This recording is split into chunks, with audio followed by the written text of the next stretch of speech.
6:59. All righty. So, hi, Sybil. Hi, Jeremy. Hi, Mary. I'm going to put my camera on in a second. I just need to make sure this is recording, and I believe we are. Okay, perfect. Let's see. Camera on. All right. Hi. Oh, my special guest is here. My special guest is Karen Ranzi. I was right. Oh my God. You guessed it? Oh, amazing. Facebook won't let me on today. I don't know what's wrong, but hi, Karen. Oh, look at that background. Oh, it's so amazing. Okay, so first of all, I want to make Karen, I'm going to spotlight Karen. Okay. All right, so Karen's on the spotlight for everyone, and people will be trickling in. Everybody's joining. It's exactly 7. I want to say thank you very much, Karen, for being here. Oh, I'm excited. Yes. And for those people that don't know, there might be one person out there that doesn't know who you are and what you specialize in. Can you please let us know your biggest passions in life and some of your experience on a healthy raw vegan lifestyle? So my biggest passion is really spreading the vegan and raw food message. And it's been my passion since 1989. Even before then, I mean, I grew up as a vegetarian. I've been a vegetarian for 52 years. And I became a vegetarian for moral reasons, but did not realize the effects of the dairy business and the egg business. And that didn't come until many, many years later, until 1989. So, so I have been vegan since 1989, but vegetarian way longer than that, since I'm age 17. Wow. And just spreading this message has been the biggest passion of my life. And I personally had a lot of health problems. I had severe cystic acne for over 25 years and was on a lot of dangerous drugs. Went to 3 different dermatologists. They all told me it was genetic and I didn't have to change my diet. And it was crazy that I had a father and a grandmother who were living a whole foods, plant-based and raw food lifestyle. No way. Yeah. And I ignored them. Oh, come on. I thought they were crazy. And in 1921, my grandmother had asthma and emphysema. And the doctors at that time in 1921 told her that she had probably 3 or 4 months to live because of the emphysema being so serious. And they gave her whatever drugs they had back then. And then they said they couldn't do anything for her anymore. And somebody brought a book to my grandmother while she was in the hospital. It was called The Mucusless Diet Healing System. It came out in 1918, so like 3 years before she was really sick. And she read that little book while she was in the hospital, and overnight she went to a plant-based diet, and pretty impressive results. As we know, that's what happens. We get pretty impressive results. And she became a vegan before that word ever existed. And I grew up with her healing story, but ignored it because I grew up in the 50s and the 60s when processed food was invented, and I loved it. I loved Wonder Bread, and I loved cold cuts and potato chips and Oreos. Those were my favorite foods. Yes. And so it took a long period of time for me to understand why my grandmother and my father didn't go to medical doctors, why they weren't sick like other people who I knew, and why they were living the way that they lived. It was both first for moral, ethical reasons, and then for their health as well. And I learned a lot from both of them that I took with me later on.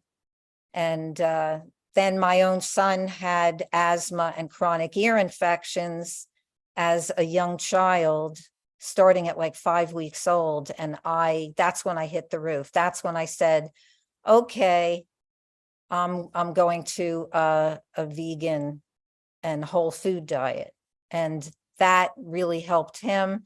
And in like 3 months, it cleared up my skin back in the early 90s. And then 1994, I went to raw food because I just started doing more research, and I still had scarring on my face, and my son was still having some ear infections. So I went to raw vegan and with my kids, and his asthma and ear infections completely gone at that point with the raw food, and all the scarring I had from the cystic acne just vanished in a very short time. And so it spoke to me about how powerful this way of living is if done correctly. And then since then, I have been speaking around the world. I've written numerous books. I have 3 physical books, Creating Healthy Children Through Attachment Parenting and Raw Foods, Heal and Prevent Autism, Natural Solutions That Work, and a recipe book with 115 easy, pretty well combined recipes, simple recipes to live on a daily basis, this lifestyle. And I've done loads of talks and book tours around the world, trying to inspire people to stop eating animal foods and processed foods. And it culminated with me coaching.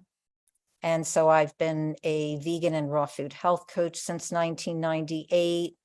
And then in 2015, I wanted to bring people in to help me spread the message. And so my biggest passion right now is bringing in students into my vegan coach certification, which is a raw food program focusing primarily on raw.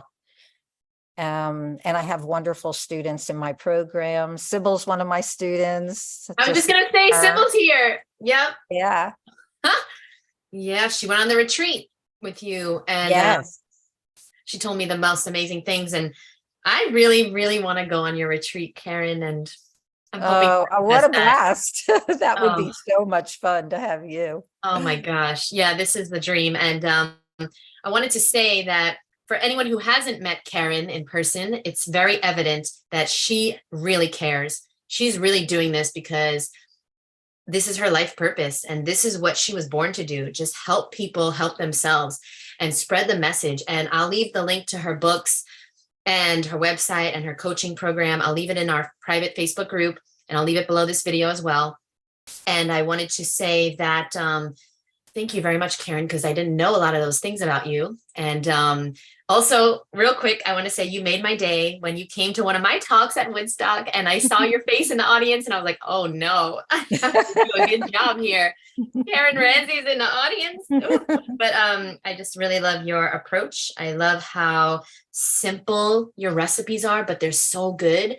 I remember you made key lime pie for me. For everyone at Woodstock, specifically me. Hey, I like that you said it was for you. That's the way it should feel. Yes, because I could eat it. You know, I don't eat nuts. I don't eat lots of these dehydrated things, but you didn't, like, I don't think anything was dehydrated in the key lime pie, right? It was, and it was so good. And it was so simple. And that's what I love. And your dressing, the celery, pistachio, lime, orange is one of my favorites. And you taught me that one. Yeah. That's also really easy to digest, and it's very refreshing, and it's so quick. A lot of people tell me, oh, I can't go raw. You know, they want to heal their health problems, but they just think it's too difficult to go to raw food. And I'm like, hey, I do it really quick because I'm not into being in the kitchen all day long. I like being outside. I like hiking. Recently, I really like being with my grandchildren. My daughter's having a 3rd baby. Oh my gosh. So I really like doing all those things. And I really also love doing retreats, and like this Sunday, I'm doing a women's health retreat day where women are coming to me and a friend of mine who's also a very simple raw food chef. We're preparing very easy, low fat, raw vegan foods for them, and they're just super excited. So I like to have my time to spend with people, to be outdoors in nature. And I don't like preparing these long, complicated recipes. It can be really easy to live this way. Absolutely agree. And you know what? At Woodstock this year, let's talk, because I feel like me and you should do something together. We're so I'd love similar. that. Yes, we're so similar. And I just love you and I love what you're doing. And to everyone that's here, welcome. Welcome, everyone. I wanted to say, well, we have Karen for 1 hour, and I want everyone in the chat to please write what they are struggling with right now. And I'm going to ask Karen advice on whatever you are struggling with. It doesn't just have to be the raw food diet. You know, she has knowledge on all aspects of health. And everyone, please just write in the chat what you are struggling with right now. And also, if you have any questions specifically for Karen, she has a lot of experience raising kids on a healthy raw vegan diet. She also talks a lot about menopause, and she obviously has been raw for almost 30 years now, right, Karen? 29? I'm going on my 34th year in January. Oh, wow. Okay, Yeah. 34 years.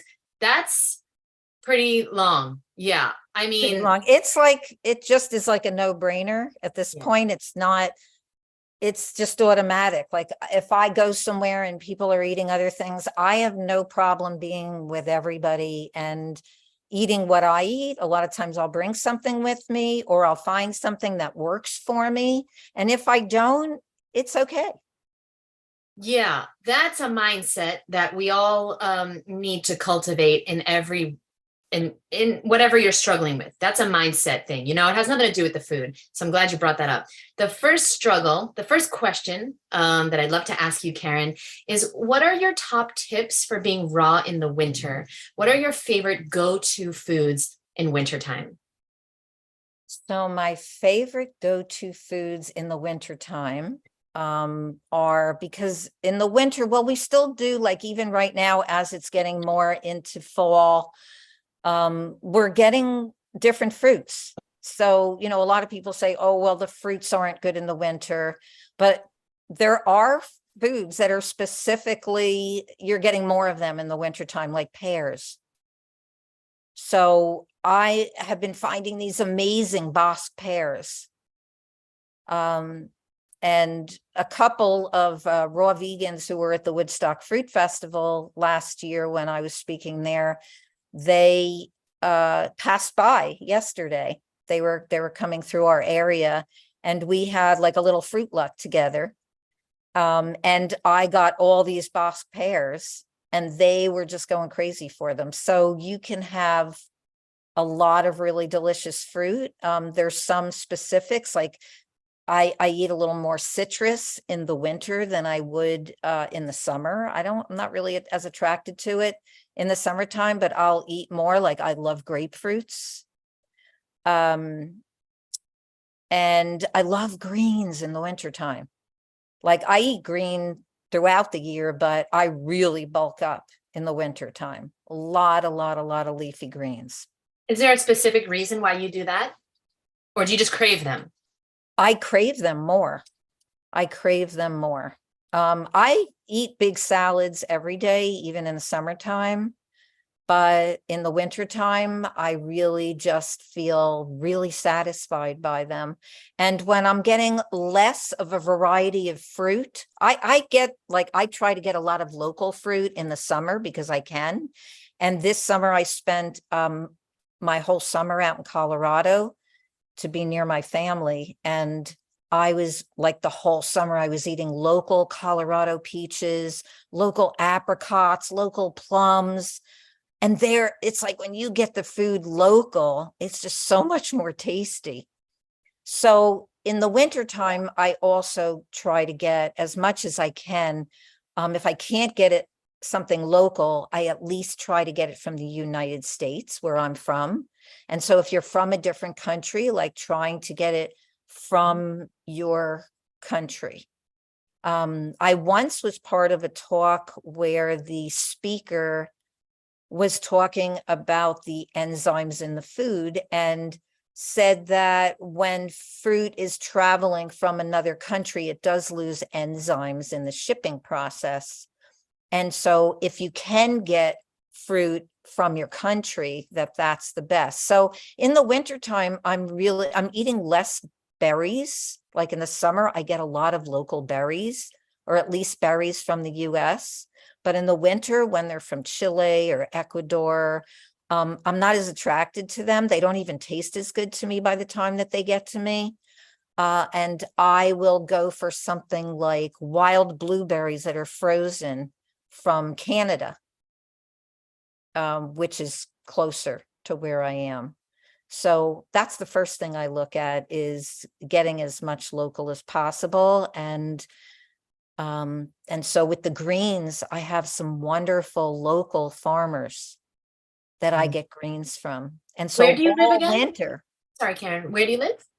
I'm in New Jersey. New Jersey. Okay. New Jersey.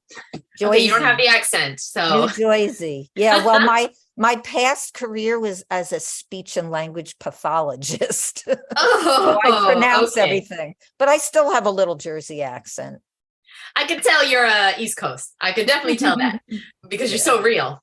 And might have heard you curse once or twice. I don't know, but you're just raw and real. So now, thank you very much. That is so insightful and helpful. And I think I think everyone here can agree that I've never thought about that. The whole fruit from other countries thing. I've never even thought about that. And it makes so much sense. Of course, I'm getting an avocado from, Peru, and it's just like so far or wherever, wow, that I'm never going to shop the same because of what you just said. Really? Yeah, that talk that I went to also had a big impact on me. Wow. So now I always look at boxes. I mean, I did before in terms of ingredients. Yeah.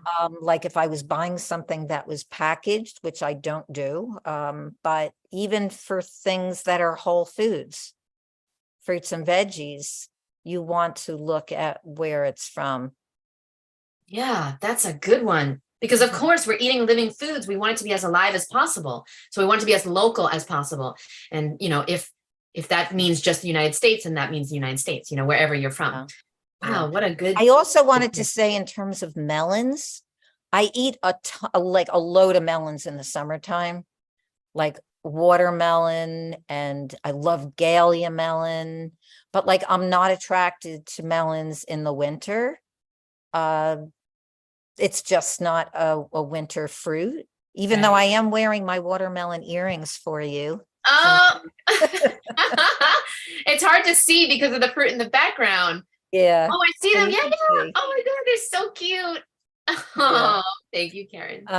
And so, yeah, but I love watermelon in the summer, but I'm not as attracted to it in the winter. Now, I know you're in Florida, so maybe that's different for you because you're in a warm location in the wintertime. But because my location is much colder in the wintertime, I find that I'm not attracted to the melons. I'm also not attracted to fruits that become much more difficult to get. Like I love cherries in the summer. Like I'm not attracted to them in the winter, and I wouldn't want to eat conventional berries. So I don't eat cherries in the wintertime, but I'll eat a lot of greens, like I said, and there is plenty of winter fruit. Like there's such a variety of apples. Yeah. Uh, Hundreds, right? Oh Yeah. my goodness, so many different types of apples. And there are still tropical fruits that I am attracted to, like bananas are satiating. I find them very grounding. And even in the wintertime, I eat still plenty of bananas. But there's also things like I take my greens out of the refrigerator about 45 minutes to an hour before I eat them, because I don't like eating cold food, especially in the winter. I don't want to eat my food cold. So I take my vegetables out of the fridge early to make sure that they're room temperature. And then I have no problem eating them. It tastes fine. And I also know that when I used to eat cooked food, that after I'm done eating them, if it's cold out, I'm still cold. It's not like it makes that much of a difference for you. It doesn't keep your body temperature warm. Yeah. So, and I've just read so much about the differences between raw and cooked. And I know that with some, like with steaming, of course, it's much better to steam than to, for example, bake or broil or grill.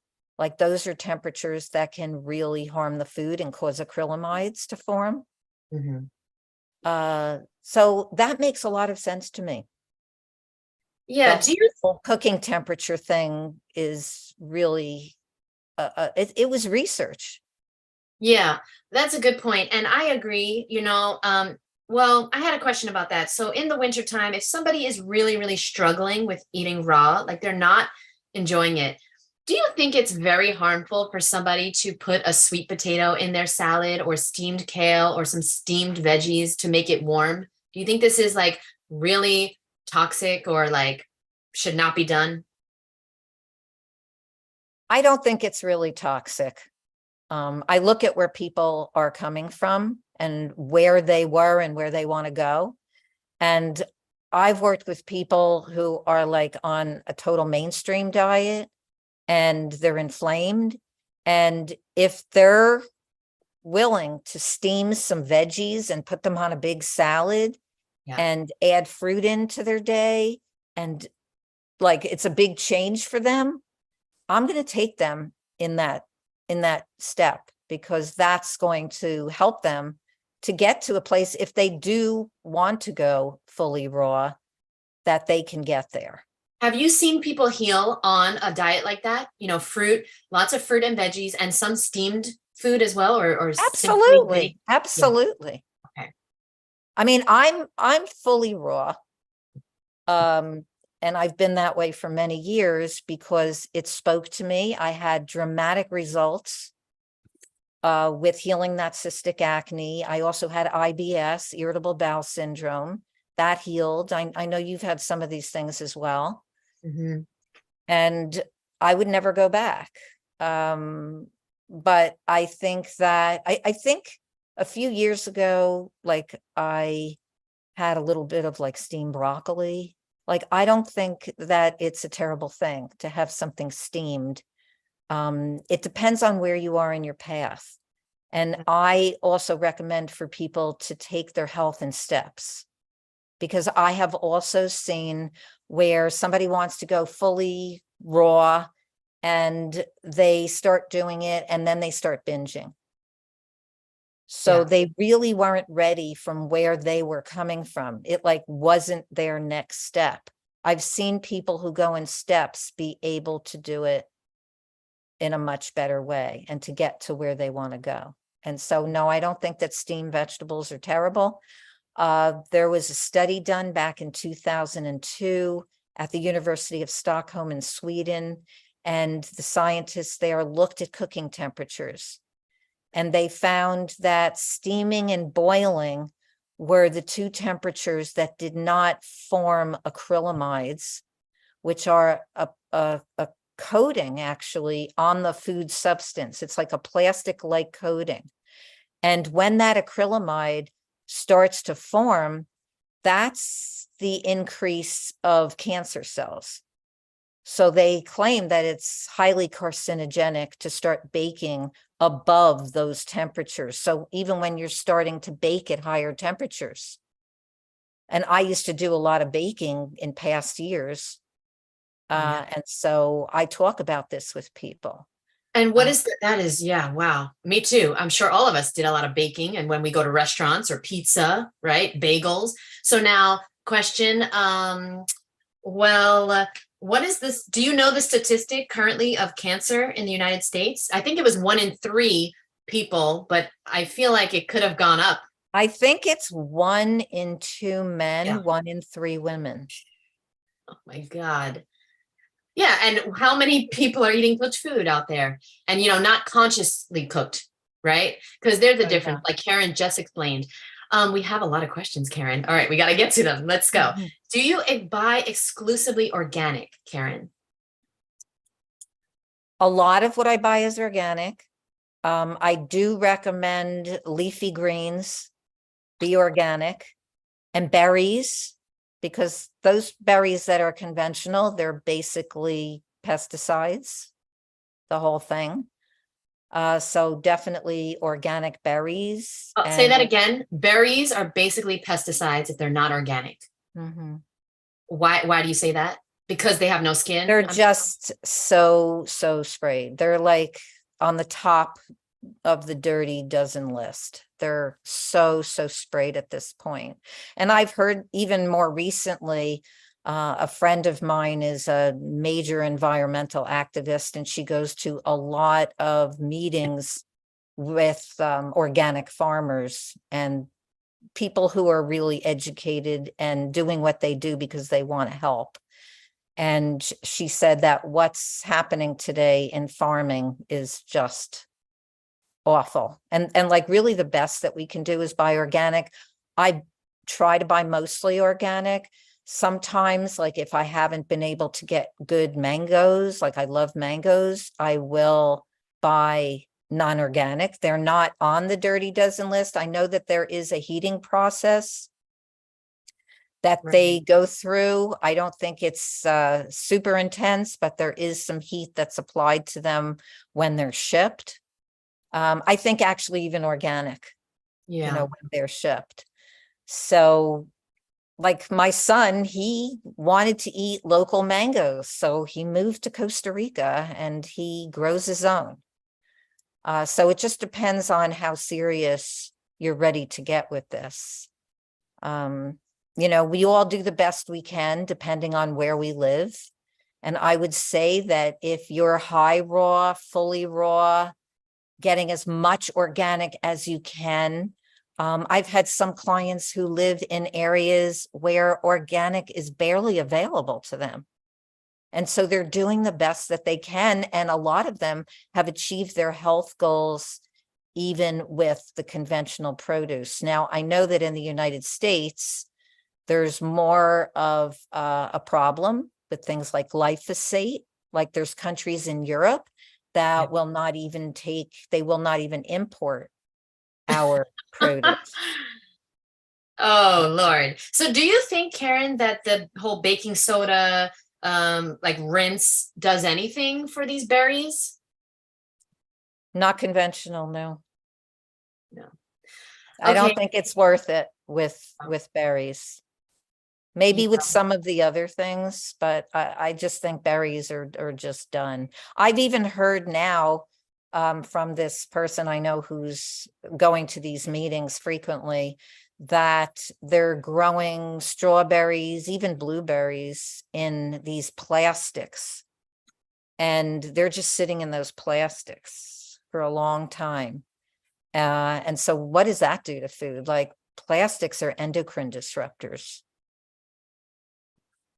Yeah. So there's a lot with food that we don't know. Yeah. And especially those who are eating animal food.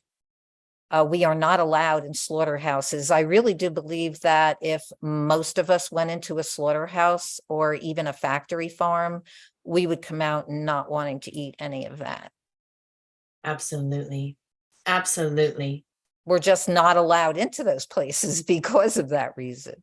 Yeah, if anybody on this call or watching the replay is not vegan yet or plant-based yet, do yourself a favor and watch Earthlings, watch Dominion, watch these movies and force yourself to sit through an hour of reality. You need a reality check. Because yeah, Karen's right. You would absolutely go vegan. Just not even for health, just because it's wrong. Wrong is wrong, no matter how many people are doing it. And right is right, no matter how few people are. So Karen, next question. Thank you very much, Karen, for that. I hope I answered that about the You winter. did. No, you did. You're giving me so much to think about. And we got so many questions. Okay, so next question from Fruity Cutie on the call would like to know, what about detox, Karen? How long before aches and pains begin to dissipate once you go raw or like high raw? I've seen it be really different for each person. For me, it was a few months. Even my father and my grandmother were telling me to start eating some cooked food again because my detox was so strong when I went raw. My tongue blew up. I had canker sores all over my mouth. My body was really reacting very strongly to the change. I stuck with it because I was seeing a gradual clearing of my skin over a few months. And after a few months, that over 25 years of cystic acne was gone. That's my most recent book, how I cleared over 25 years of cystic acne in just 3 months. And so it pushed me to keep going with it. But it's different. It's different for each person. Some people don't really show much detox symptoms going through it. There's some people who don't have any, but then there's other people who have quite a bit, like rashes, headache, fatigue, just not feeling themselves, fussiness, digestive issues, oral issues. Like I told you I had, with I couldn't even hardly talk. Why do you think that is, Karen? Because I noticed that too. I was just like you. I suffered a lot of horrible detox symptoms, and everybody thought, like, I don't know, somebody asked if I had AIDS. Like, that's how bad it was. Okay. Like, yeah, like I was a cashier and I was coughing so bad. And one of the customers didn't want to like come to my register. She told somebody she thinks I have AIDS. Yeah, literally, real story.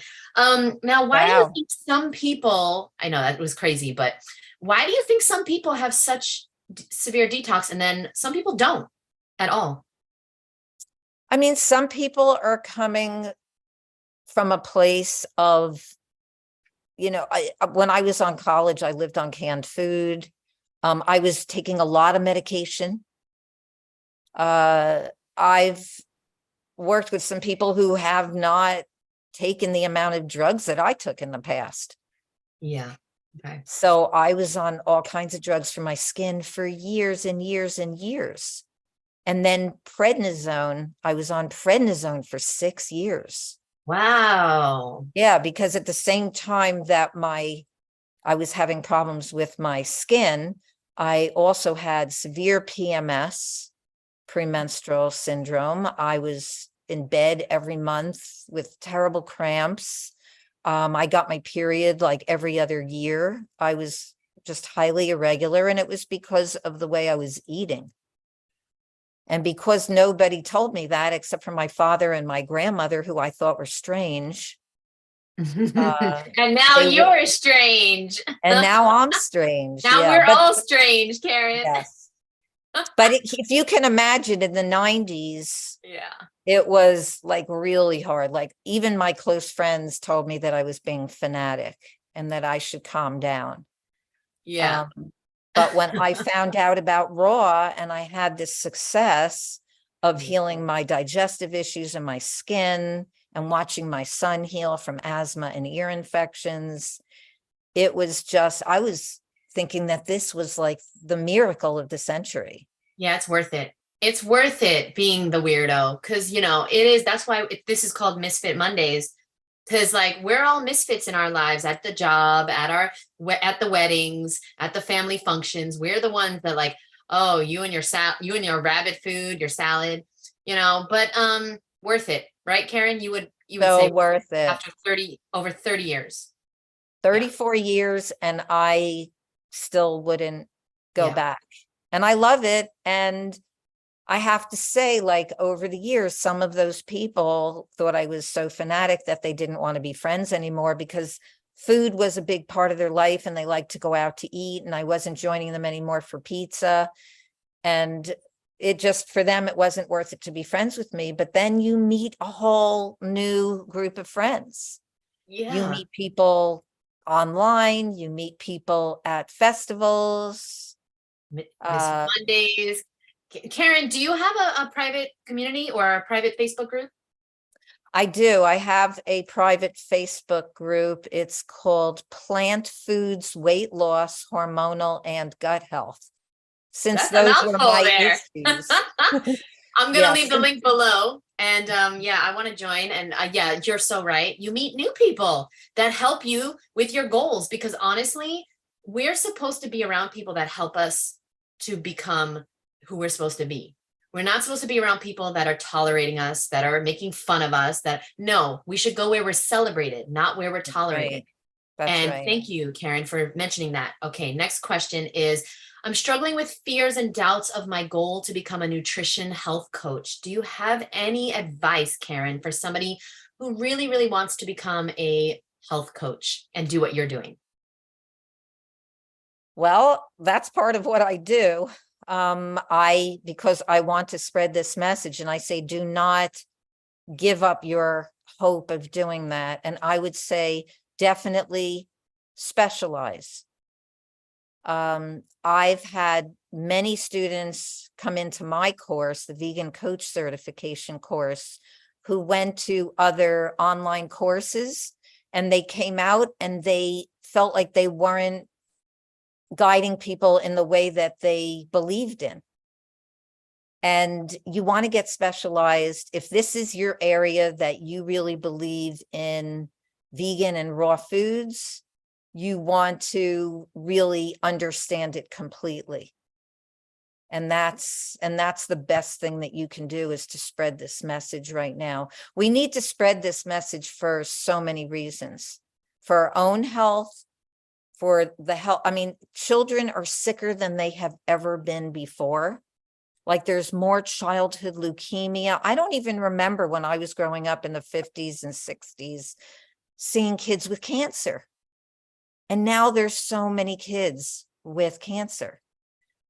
And I feel like that this is the way out, and people just don't believe that what goes in the mouth is so important. Because doctors are just giving prescriptions and people are just blindly taking them. One of my focuses is also autism. And these kids have terrible gut issues. And once you start turning around their gut issues, it's amazing what you start to see. So yeah, keep your dream of becoming a nutrition coach. If you want to find out about my program, it's at feelfabulouswithfood.com. You can find out about it. You can set up a time to just chat with me about it. I feel like that there's so much that you can do to get out there and help people more and more. This way of living is growing. You know, I didn't see it growing when I started in the 90s, but in the past 10 years, it's been growing like very, very steadily. Yeah. So more and more people are getting into coaching. But I would say that it is important to have a lot of tools in your pocket and to really know how to coach people effectively. Yeah. Yeah. And feelfabulouswithfood.com. I'll leave the link below to that. Oh, wow. I mean, that's what you want to be, a health coach. Find somebody doing what you want to do and work with them and figure out what they're doing. You know, find out how they're doing it. You don't have to reinvent the wheel. You know, to anybody out there watching, it can be overwhelming to try and, you know, do it from scratch, but you don't have to. You know, Karen can help you, absolutely. And I would highly recommend anybody work with Karen. You know, I love you, Karen. I just think you're so authentic. Thank and you, you really care. Jeanette. I feel your heart. I really do. I know you really care. Okay, next question is, my husband eats the SAD diet, and I have a lot of stressors in my life right now. So I find when I'm tired and overwhelmed, I wind up eating something that sets me back, and I have to go through withdrawals. Also, I was raw for 6 months, and physically I was feeling great. I can't, it's a typo. Hold on. I guess they had glowing skin and they were smiling, but I experienced higher anxiety. I was having a hard time getting grounded. Oh, when they were raw. Okay, so there's two parts to this question. So how does your husband eat, Karen? So I just want to say that like when I met my husband, I was vegetarian and he was not. He was eating pretty much everything. He grew up healthier than I did. He's half Colombian and half Swiss. He grew up in Colombia on rice and beans. I grew up on cold cuts, And Oreos. salami and on white bread with Oreos and potato chips. And interesting, my mother did not believe that we could be raised on plant foods. My father and my mother almost got divorced because of it. Because my father, as I told you, my grandmother healed in 1921 and he believed everything that she was doing and he ate like her. And my mother ate very differently. And she had said she was going to go vegetarian and then she didn't. So I was raised on the standard American diet. And when I met my husband, I told him that I was going to have a hard time being with him if he wasn't vegetarian. I was not vegan back then when we got married in 1986. I was vegetarian, but he told me that I could raise my kids vegetarian and that he would eat his food outside of the house. So we did get married, and I have to say the early years were not easy. The early years were not easy, but the later years got easier because he's very social. So if your husband is social, I would recommend starting to bring him to raw food festivals, especially fruit festivals, like the Woodstock Fruit Festival. Bring him to even veg fests. I mean, they don't have the healthiest food, but he will start to learn about the ethical part. And there will also be speakers who talk about, I mean, I've done many talks at veg fests. So you'll even get people who talk about eating healthier. And over the years, he started to change and he's vegan. He's vegan now. He's not fully raw the way I am, but he eats a lot of the food that I make. He loves green smoothies. He eats a lot of fruit and come a long way from where it was. I'm not saying it was easy at the beginning. It wasn't like when I had my kids. Yeah. So if you can find somebody who is on the same path, that's going to be way better in terms of getting support. But if you have somebody who's open-minded and really cares about you, they can still make some positive changes the way my husband did over the years. Wow. That's an incredible story. Now, do you cook for your husband currently? I used to, but I'm so busy and he's busy. So we both just eat really simply. Like, I mean, he's vegan, so I mean, he might have pasta and a salad. He likes these soups. Sometimes I'll make a big pot of soup. I will sometimes do that for him, and it will last like the whole week. Like a chickpea, he likes like a chickpea cabbage soup that I make for him. And I honestly don't have any problem to cook for him. It doesn't entice me at all. I used to love those soups when I was vegan before going raw. Yeah. But because they are more whole foods, but I don't crave them at all now after years and years and years of being raw. Your taste buds change. I see delicious fruit and I'm like in love. I see like a beautiful bunch of romaine lettuce and I'm like craving it. So I really do believe that if you feel like you have all of these food addictions, like a lot of it is food bringing you back to it, like MSG, monosodium glutamate, is in so many foods, processed foods, even in isolated things that are like in raw vegan recipes. Like I found out, and I have quoted this research study in one of my books, that there was a study done in California that looked at MSG, monosodium glutamate, which is an excitotoxin. I'm sure you talk about this, Jeanette. That's in a lot of prepared foods, or even in something that you sprinkle on food to give it that salty taste that we all love. And I had found out that Bragg's liquid aminos, that it's not in the ingredients, but MSG, monosodium glutamate, is created in the processing of it. And I was using that for years, even while it was raw. And I didn't realize, like, they even use that at health institutes. I thought, wow, that's got to be healthy. They use it at health institutes, but that is not healthy. And those ingredients, they are constantly calling you back to the food. So that's why a lot of people have these intense food cravings. Sometimes it's not psychological at all. Yeah, all restaurant food contains MSG as well. And yeah, somebody actually recently sent me an article that Bill Gates owns Bragg's, the company. I don't know if you guys have seen that. I don't know. Somebody recently sent me an article about that. You know, you're so right when you said earlier at the top of the hour that we have no idea where our food is coming from, and we don't even know what's in it.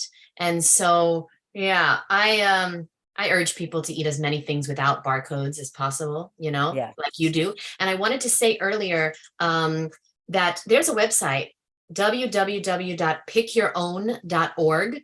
And one of my clients just recently put me onto this website, pickyourown.org. And you can go here, and every single zip code in the United States, you can find where you can go and pick your own fruit, your own apples this winter, your own peaches, or wherever you live. And I was looking at this website last night, and I was like, oh my gosh, I have to share this with as many people as possible. Pickyourown.org. Thank you very much to Joy, my client, who put me onto that website.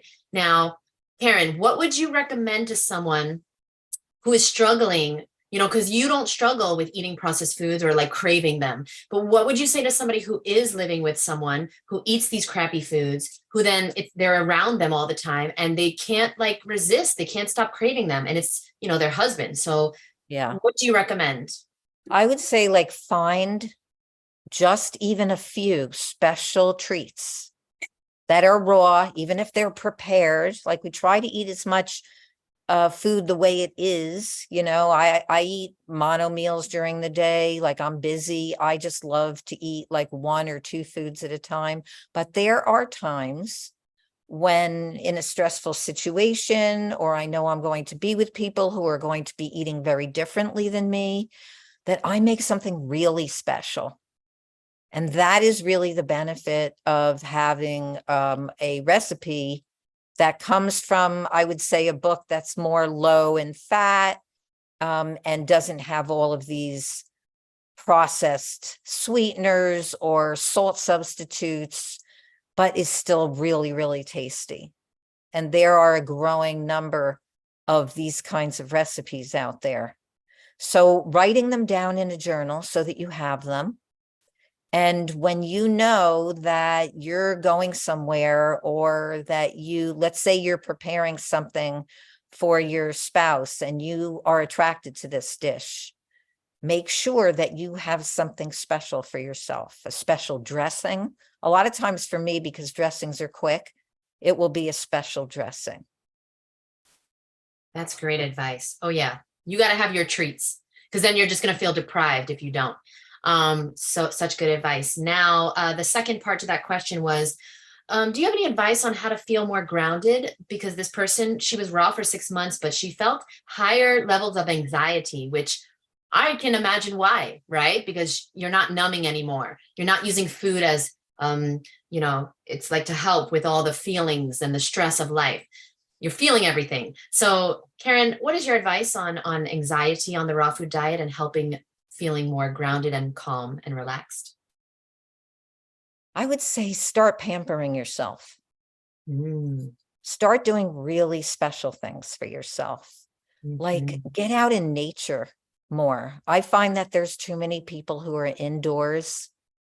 And, I was like that, even being a raw vegan, I was inside too much, and just getting outdoors makes such a huge difference. I've been the past couple of years, I put that as priority to get outdoors Yes. and just an exercise, getting some really, really good exercise. I highly recommend jumping on a rebounder, Yes. especially for those of you who live in cold climates in the winter time.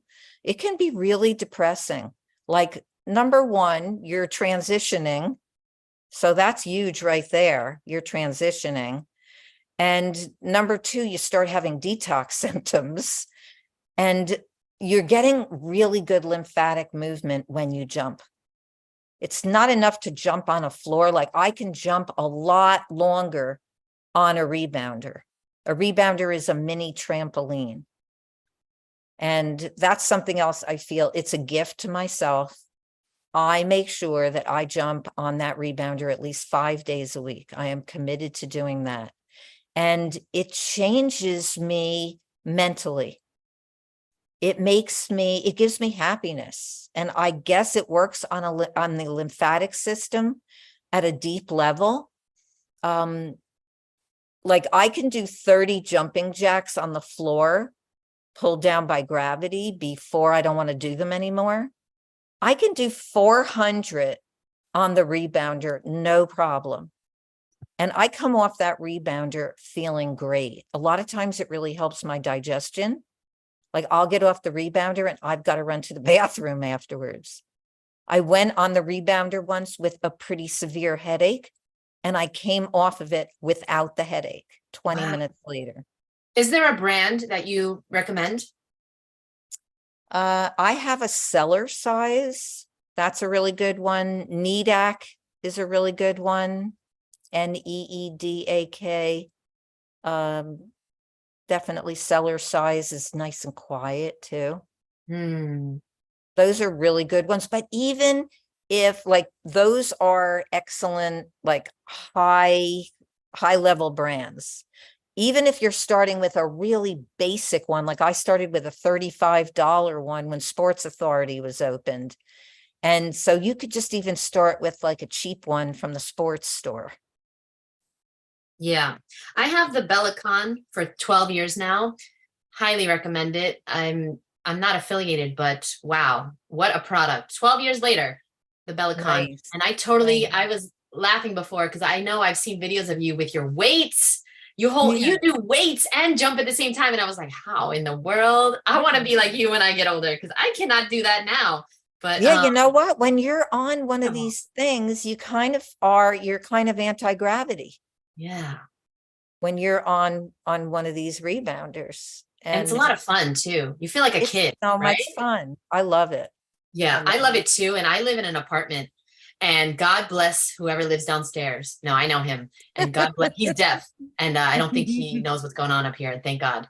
Because yeah, I'm jumping. I love this thing. And you're so right. And I've also experienced the same thing, guys. Headaches.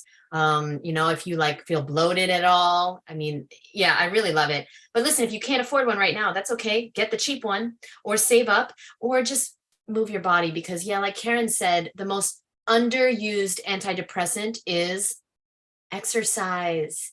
And the most overused antidepressant is processed foods. So we need to understand that we're going to feel depressed. We're going to feel anxiety. We're going to feel stressed if we don't do the things that help us with those, right? If we don't do the things that help us feel good, then how can we possibly expect to feel good?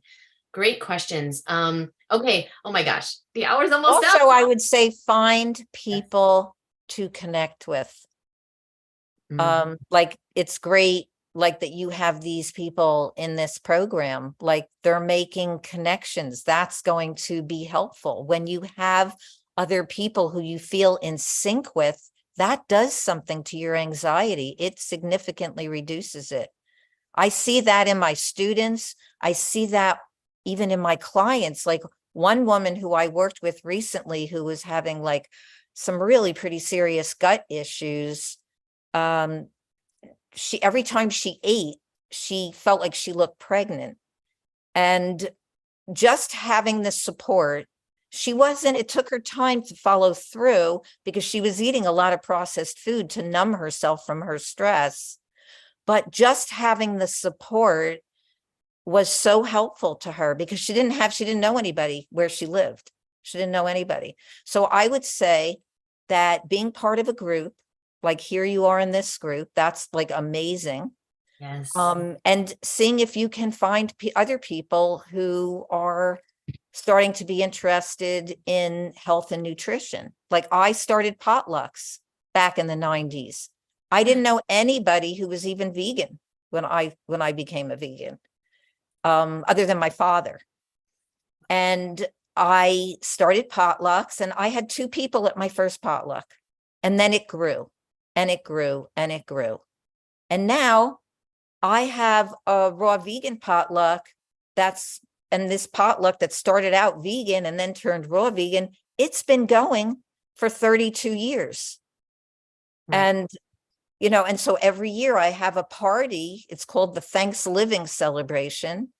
It's on the Sunday after Thanksgiving, and we celebrate the life of the turkey. We have a gratitude circle. Everybody brings their best raw food. We have the most beautiful fruit, the most beautiful raw vegan dishes.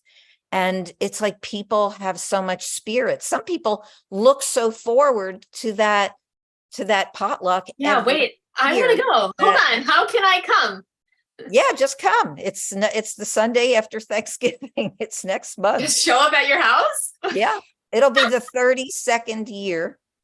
And also, if anybody wants to find out about my events, I do have a newsletter, my Super Healthy Raw newsletter. And to get onto the newsletter, I guess like you could just email me at Karen@feelfabulouswithfood.com. I'll put that in the chat. Karen, And that has my events. Fabulous. And I also send out a free ebook. And so, yeah. I gotta fix that. Hold on. Ugh, the typos. I spelled your name wrong. Sorry, I will fix it, Karen. Oh Lord.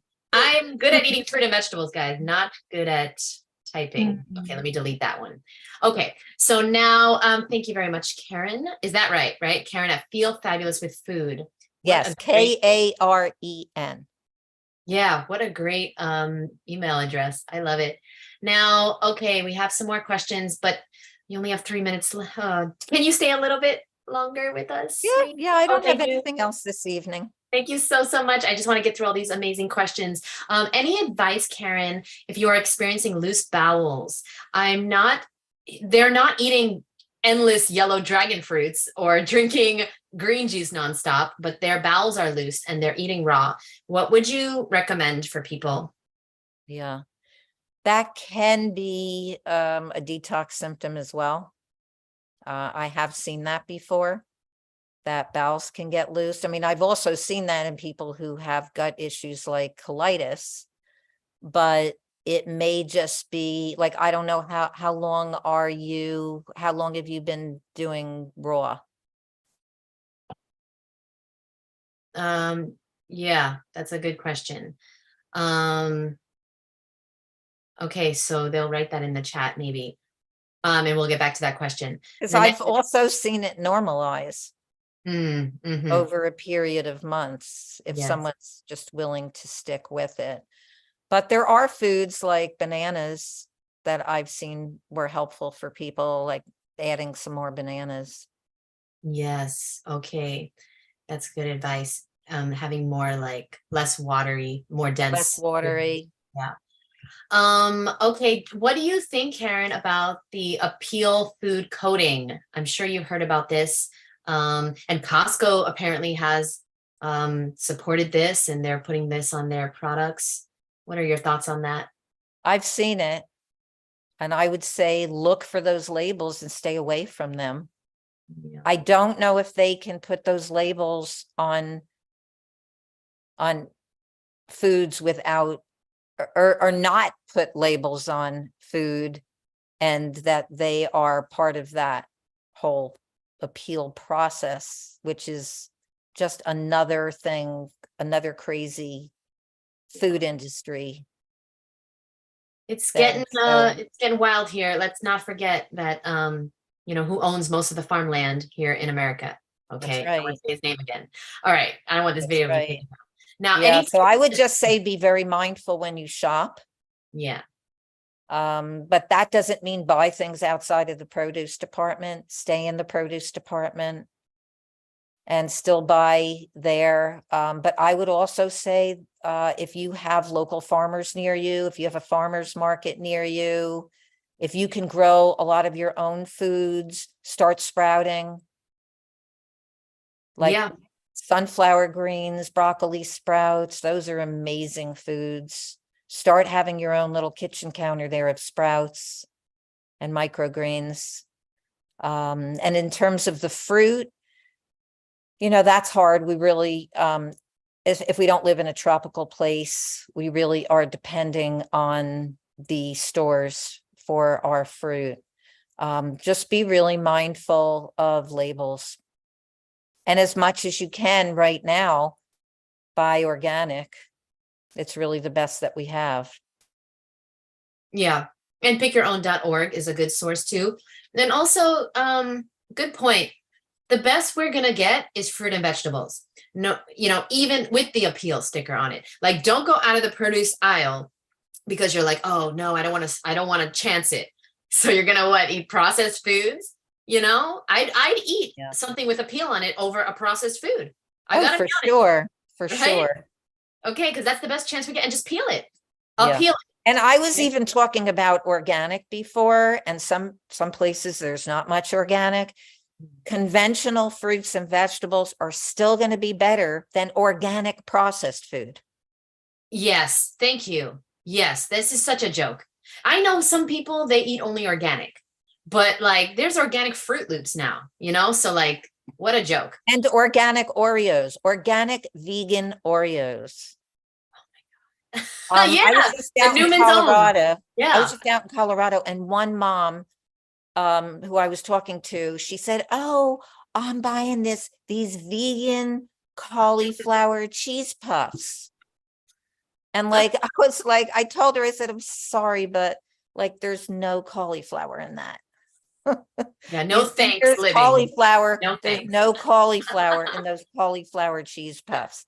I don't care if it says vegan. I don't care if it says organic and plant-based, all these great marketing terms. There's still not any cauliflower in there. Yes. Thank you. Next question is, any tips on how to stop being rebellious with myself? How do you build that trust in yourself to take care of yourself no matter what? That's a great question. Yeah, I would say be patient. Be patient with yourself. And like I said, the pampering part, the exercise, focusing on good sleep. Because if you're not getting good sleep, there was even an ABC TV news special a number of years ago that talked about people who don't sleep are more likely to be obese. And so just making sure that you work your day so that you are happy with what you're doing and that you're meeting goals, health goals. So one of those health goals is eating healthy. But in order to stay on track, I find for many, many others, that it's also important to have the other lifestyle factors in place. So sleep, exercise, positive attitude. We all have stress. So what are you doing for that stress? What are you doing for that stress? Are you meditating? Are you walking out in nature? Are you doing yoga? So many areas. I also have a women's health membership where we talk about a lot of these topics. Sybil was, who's a student of mine, I brought her in to do a talk about yoga and yoga therapy. and how important it is to have these kinds of mindful practices.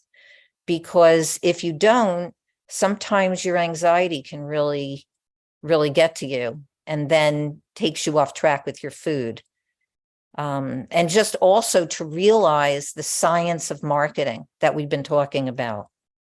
The fact that a lot of people think that they have psychological addictions to food, and a big part of your addiction may not be the psychological part. Some of it may be, but a big part may actually be the foods you're eating themselves. Yes.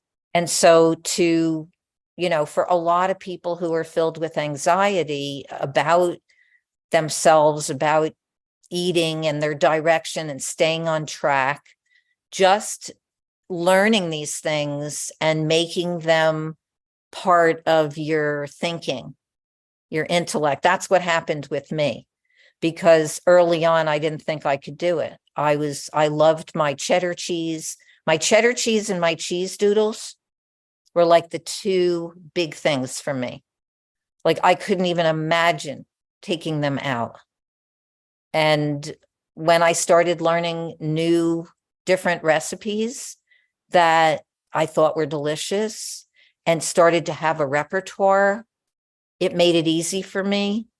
But I also started taking care of myself in all these other ways. And just really focusing on getting out, having community, being part of other people who are like-minded. That's the best way that you're going to do it. Support really helps. Yeah, I'm thinking about this Thanksgiving. I want to go. We're talking about it because I want to go. I really do. I've never been to a healthy, raw vegan Thanksgiving. I mean, can you imagine? Oh, wow. Can you Yeah, imagine? we've even had people bringing like fruit turkeys, and it's been amazing. Okay, thank you for that advice. That was really good. Yeah, one habit always affects the rest. Everyone, please be aware of that. You're not just going to be a raw vegan and then staying up all night and not doing anything healthy and not getting outside and not moving your body. No, everything affects everything. All right. You're trying to just change one aspect of your life. That's backfiring because you can't. It's a process and it all has to change. Now, next question is I have a digestion and food sensitivity question. I can't eat large portions of watermelon, if any at all, because I have chronic diarrhea. Is it normal to have sensitivities to certain foods that cause indigestion? Yes, some people cannot eat certain foods, but what I have found is that over time and changing the diet to a whole foods, plant-based, high raw or fully raw, low fat lifestyle, I have seen where people who even were allergic to a lot of different foods could eliminate them for a while and then add them back in. That's what I've seen. I've seen people who did have sensitivities to things like watermelon, and they had to stay away from them for a while. But then later, they could add them back in. I've worked with some people who have had severe reactions to lots of different healthy foods. One woman who came into one of my group programs, I still remember this, and it was years ago. She was severely allergic to foods like zucchini and kiwi, which she loved, and she wanted to make zucchini noodles and she couldn't. And she stayed off of them for a while as she transitioned. And then about 5 months later, she told me that she was gradually adding them back in after she had made her transition to raw food. She wasn't 100% raw, but she was pretty high raw. And the only thing that wasn't raw that she was eating periodically was some steamed veggies. And she was able to add the foods back that caused her to have this allergic reaction. And her allergic reaction was like her lips blew up to the point where she couldn't talk. She had an allergic reaction like I did when I was detoxing going raw. So I have seen this where you might give it up for a while.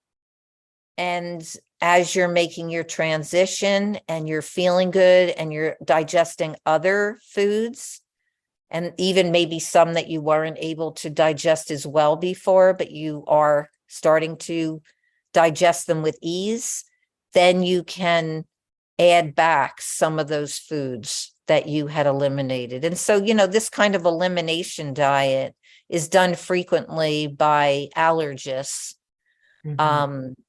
But I would say that it's very easy to do it when you're going to raw, because you don't have all these other foods involved, like all these processed foods and things that aren't healthy for your digestion at all. Whereas watermelon is really good for your digestion. And once your gut is working effectively, you can add it back in. I have worked with some people who have had some really serious issues like colitis, Crohn's, IBS, and it can sometimes take a while of really figuring out how to narrow down the diet. Sometimes it might be narrower than what you'd like it to be, and then you gradually increase as your gut is feeling better. Yes, great advice. So Judy would like to know, what is your favorite dressing recipe? And I asked you this a few times, and so that's how I know the lime, celery, orange, pistachio. But do you have another one that you really, really love that you would share with us? Let's see. I have one that I kind of alternate a little bit, but it's with hemp seeds and dried mango. So it's and it's not like a perfect combination, because dried mango is kind of sweet, and I usually don't mix sweet like dried fruit with fats. But hemp seeds are pretty easy to digest, and mango itself is more of a sub-acid fruit, so it doesn't cause me any digestive issues. And I prepared it recently for a party and everybody loved it. And it was just like, I don't know, it was like a third to a half a cup of hemp seeds and several pieces of dried mango that was soaked. So some of the sugars of that dried fruit were released through the soaking. And then I put in some oregano and I put in some thyme. And let's see, what else did I put in? Some basil and like one cup of water. And it was really tasty. And you can also alternate the seasonings depending on what you like. Oh yeah, I love it. So that was really yummy, but the creamy pistachio is still my favorite. Oh, it's so good. It's so freaking good. But I've learned that I have to only buy the amount of pistachios for the recipe, because if I buy a whole bag, then I'm gonna eat that whole bag. So that's the only I'm the same way with pistachios. Forget it. Can you tell us real quick why can some people have a bag of pistachios in their house for 3 years, they go bad, and then they throw them away because, they're not food addicts. And then other people like me, maybe you, me too, can't have almond butter in the house, or pistachios. Why, Karen?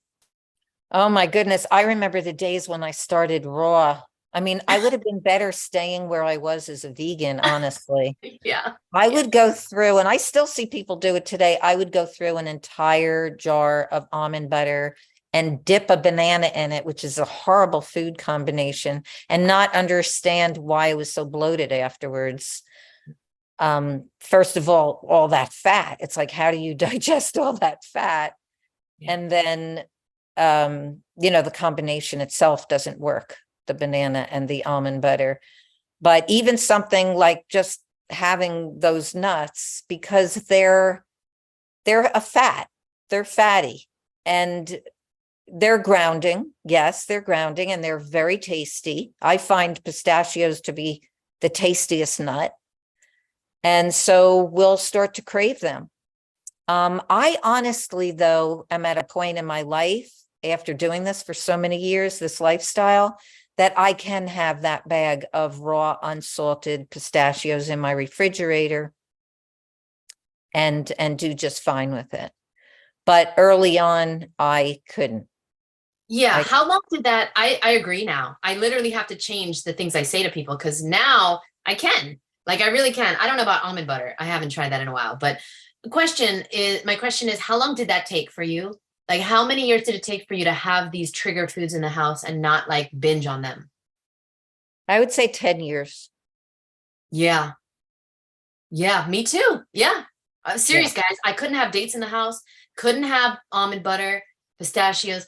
And now I'm just so used to buying a little amount because I used to, but I realized that I don't have that same, and I saw Sybil's face. The 10-year kind of gave her a little bit of shock there.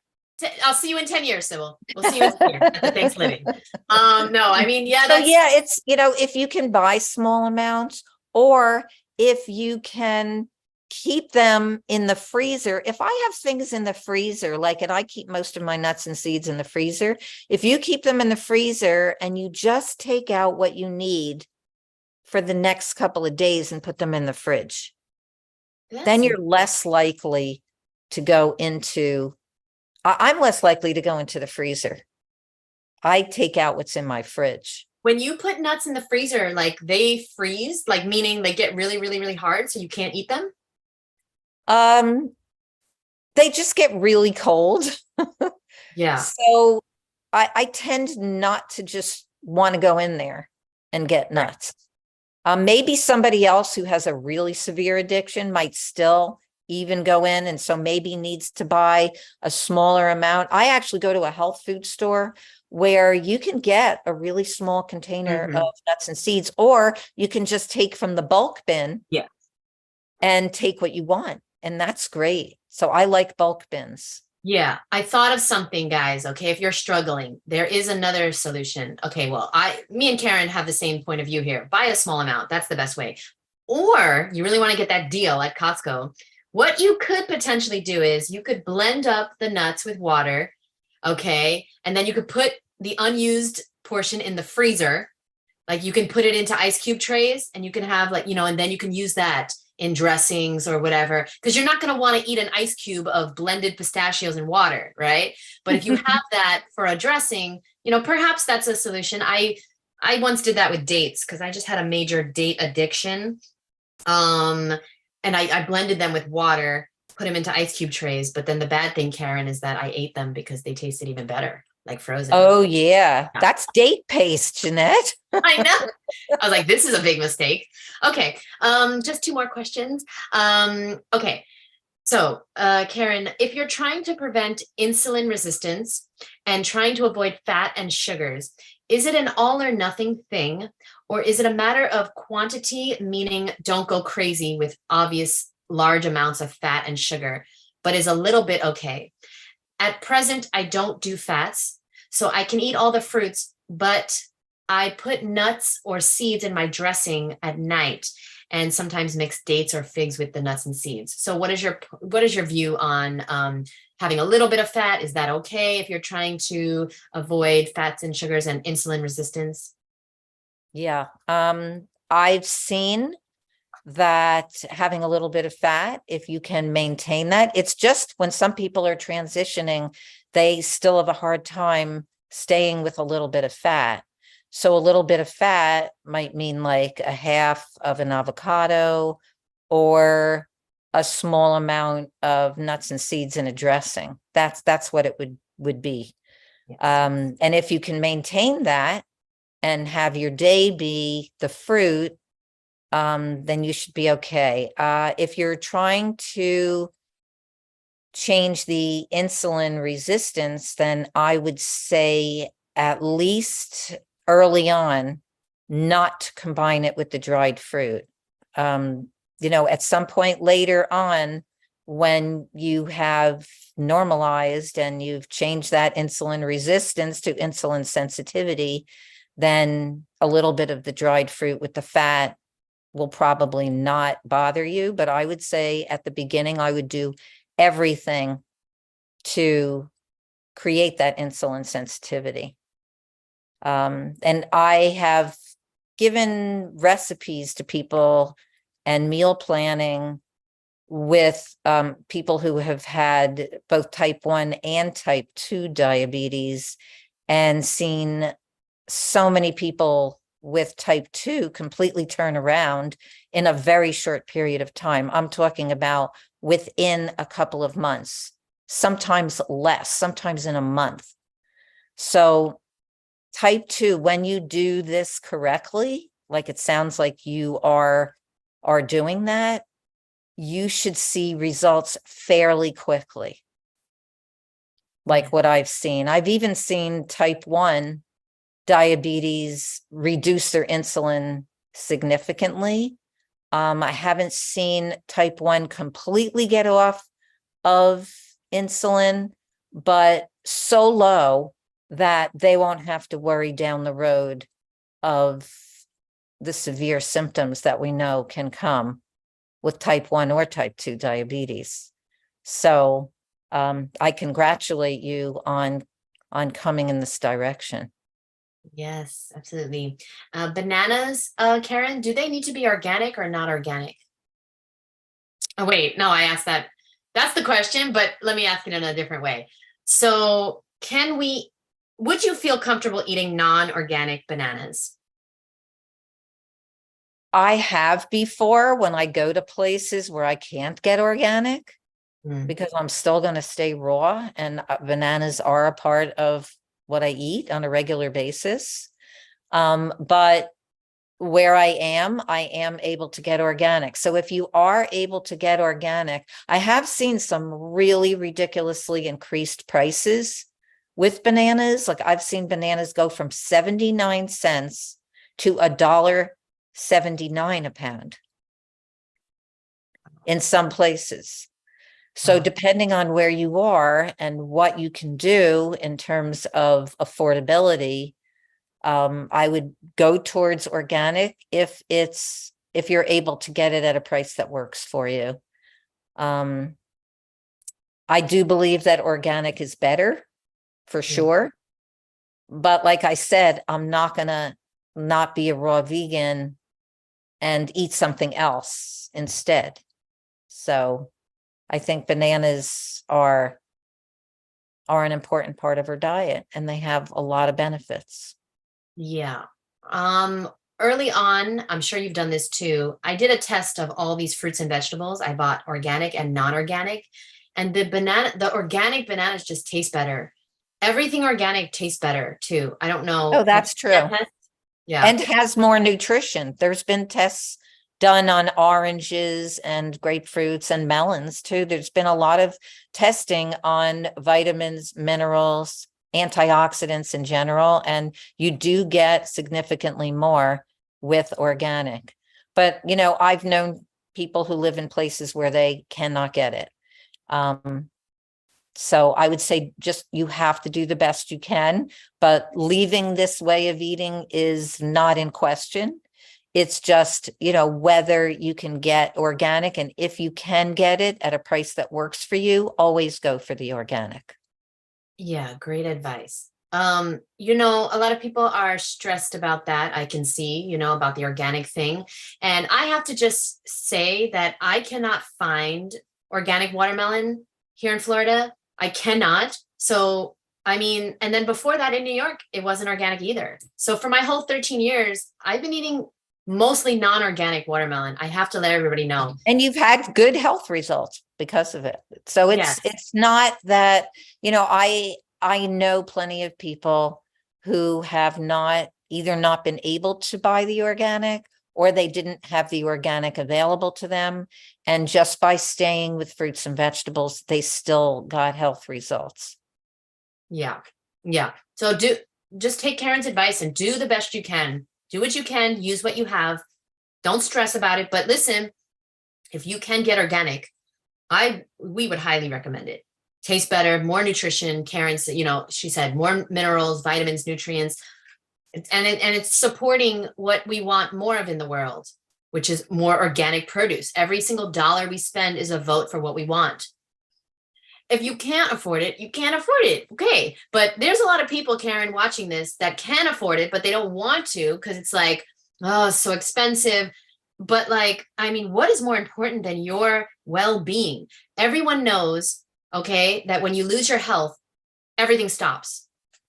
Everything stops. And it's like nothing's important anymore. Okay. That's right. That trip you're going to go on. Oh, sorry. I'm about to go on a rant. I'll do a podcast later about it because, like all these things you want, the car you're about to buy, the trip you're going to go on, everything is not, you're not going to be able to do it. If you're not healthy, you're not going to be able to drive that car. You're not going to be able to go on that trip or wear that dress or get those nails done. So please invest in your health, like me and Karen have done. Your health is the most important thing to you. And you only know that when you lose it. And if you're, a lot of people don't believe it. They don't believe that what goes into your body is that important. They think that they can eat everything. They don't think that the saturated fat in animal food causes problems, even though in the last, I would say 10 years, the research is pouring out like crazy. Even on research sites like PubMed, you'll see so many research studies showing that those who follow a whole food, plant-based, high raw or fully raw diet are doing really well. There's even information that I've published in my books that shows that that this way of eating is creating health and healing disease, whereas saturated fat and processed foods, that they create disease. And so for the person even asking about diabetes, even getting off of the saturated fats, it's great. But if somebody's still eating processed foods, that is really going to spike the blood sugar. It's not fruit. Fruit has fiber. Fruit digests slowly. It doesn't spike the blood sugar. But if you take one of those little juice boxes that so many of the kids have in the schools, and you start having that, that's going to spike the blood sugar because the fiber has been removed. So we know that our health is key here, and that if we really want to have true health, we want to eliminate all those things. And we want to just eat these fruits and vegetables, and we want to prepare them in creative ways. We also want to know that we're getting enough minerals, because there are a lot of people who go on a fruit diet and they're only eating fruit for extended periods of time. I think short periods can be okay for a detox, but extended time without any leafy greens, unless you live in the tropics and you're growing your own fruit trees where you get more minerals in the fruit. If you live in northern climates and you're not getting enough greens, you can end up with a severe mineral deficiency. I did, and that's why I talk about this. Oh, you did? Mm-hmm. And how long is extended to you? Like, how long would you say is safe to be on fruit only? I mean, it depends. There was a woman who healed her breast cancer just eating grapes. And I think she did it for a long time. It's called The Grape Cure, her book. So people have had success going on fruit. There have been people who have been really sick, some really severe digestive issues, and they've just gone on fruit and they've seen tremendous healing. But I would say that at a certain point, if you're not getting enough minerals, like I had clear symptoms, I was getting sores, terrible sores on the sides of my mouth. And I didn't understand what those sores were. And I had very little green in my diet at the time. And I just instinctively knew, it was like my intuition, that I thought I should add greens, much more greens. And when I did that, those sores on the sides of my mouth went away in like 2 to 3 weeks. Mm-hmm. And I had had them for quite a while, a couple of years. Wow. Well, thank you very much, Karen. This has been so informative and just, I really appreciate you, your knowledge, your wisdom, your just the way you share information. I don't feel judged when I listen to you. I just feel like I just learned so much, and you don't scare me. Some of these gurus, Good. they like scare you. You can't do this, you can't drink this kind of water, you can't, like, I like your approach a lot, and it's for people living in the real world that really want to heal. And Yeah, I also come from a place of like, you got to take people from where they are. I know some educators who just like, tell everybody just go raw. Well, you got to first of all know what you're doing, because not all raw vegan diets and lifestyles are good ones for your health. right. Like I said at the beginning, I would eat a whole jar of raw almond butter. That was not a good thing.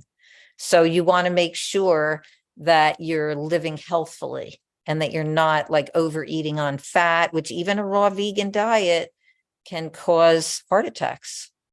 Yeah. So, you want to know these things. Just telling somebody to go raw vegan is not a good thing. Absolutely. Thank you so much, Karen. You are amazing. I can't wait to see you at Woodstock Fruit Festival this year. We'll do another interview for Woodstock soon, if that's okay with you. Oh, I'd love that. Perfect. This is On fun. the This is Woodstock. fun for me. I enjoy it. I love you so much. I just appreciate you. And thank you for spending some time with us today. And yeah. Thank you for having me. You are amazing. And I will see you soon. And I'll reach out for the talk we'll do on Woodstock's page. So thank you so much, Karen. Wonderful. And And this is your Facebook group or your membership? no, so this is Misfit Mondays, which is my little private community that I recently started. Well, I've been doing it for 3 years now, but I recently opened it up to the public and allowing more members in. And we work out 3 times a week together, Monday, Wednesday, Friday. We meet every Monday at 7. And we have a private Facebook group. And we have once a month a special guest. And so you are the special guest. And I actually recorded this, so I will put this on YouTube. But usually, we don't share it. It's private. What we talk about here is private. Okay, not for the public, but this one I wanted to share because I knew it was going to be very, very valuable. And I'll send you the link. And yeah, thank you so much, Karen. You're amazing. And I will see you for Thanksgiving. I'm coming to your house, great. Karen. Okay. Thank you so much. And anybody who is interested, like I said, in signing up for my newsletter, just email me at Karen@feelfabulous.com. I'll send you my free guide on healthy living with raw food. And feel free, if you're like anywhere on the East Coast or anywhere at all, to join us for the Thanksgiving celebration. I also have a women's health retreat day coming up this Sunday for anybody who's really nearby and would like to come for that. You can email me. I have a retreat in Costa Rica, the Love Raw Food and Yoga Retreat, that I host with my daughter-in-law, Maria, who is an excellent vegan and raw food chef. And that's in February. So thank you so much, Jeannette. And I so much loved being here and in your presence, and you're doing great work. I love seeing that. And I'm also excited to see you at the Woodstock Fruit Festival. Yes, I can't wait to share a durian together. Yes. Thank you so much. And I'll see you soon. Bye, everybody.